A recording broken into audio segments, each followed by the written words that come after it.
Okay, so good day everyone. Yes, I'm going to take you through how to do the JULAB assignment. So first of all, we have to just open the RES2DINV software. So here is it. You open it. Good. So you have to open the RES2DINV. So you just select cancel. So okay. So it will open. So this is just the RES2DINV software. So all that you have to do is you just select OK here. Good. Now you go to file. So from file, you go to read data file. So the files that were sent to us for every group, we were given certain files. So for our group, here is our files. We have 5, 6, we have 7, we have 8. So I like to use the 6 here. So open, just select open.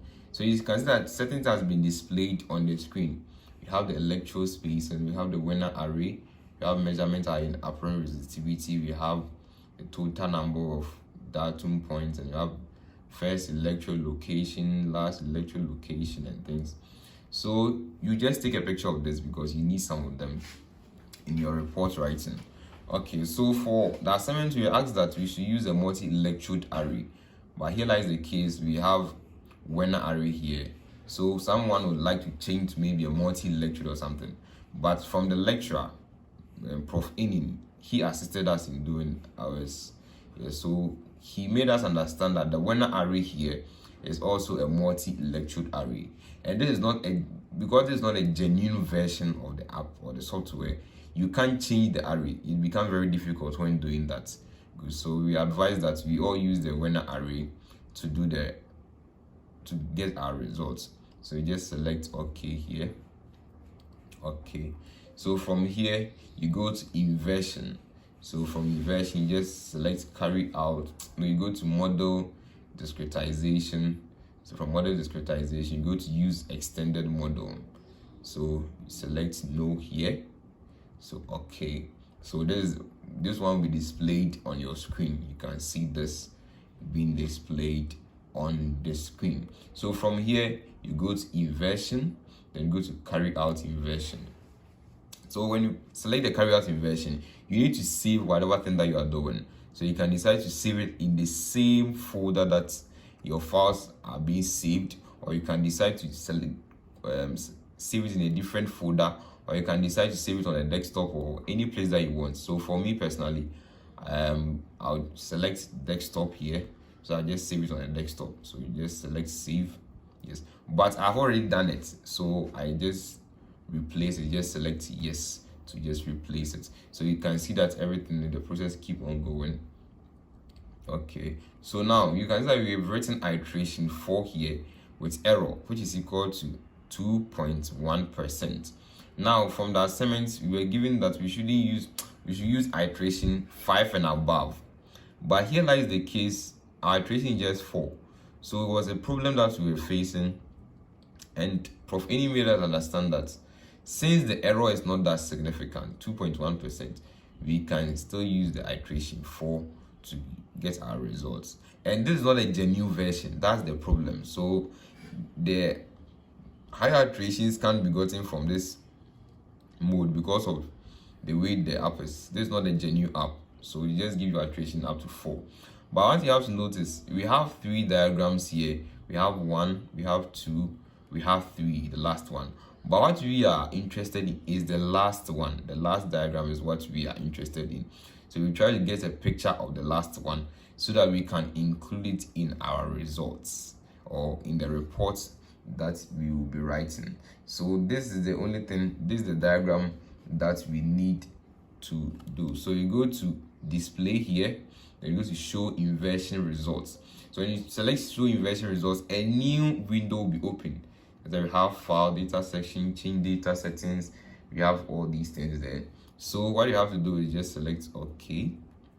Then these ones will be displayed. You can decide to take a picture of them so that you can include some of them in your results. So when you reach this level, you go to change data setting. You go to data section settings. Okay, then you select number of sections displayed.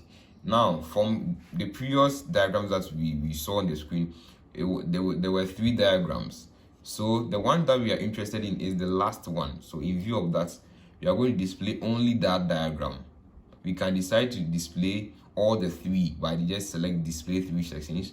We can decide to display only two. We can decide to display only the last one. But since we are interested in the last one, we just select this one, display one section. Then you select OK here.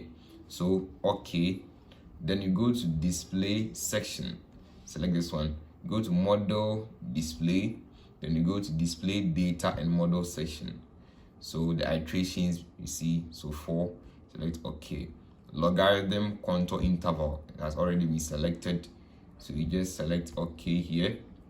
So you can see that the last diagram, that's the only picture that we've gotten now. That's the one that we are interested in. Yes, so we will have to just get this picture and include it in our results or in our report. So you just go to print, and you go to save screen as bitmap.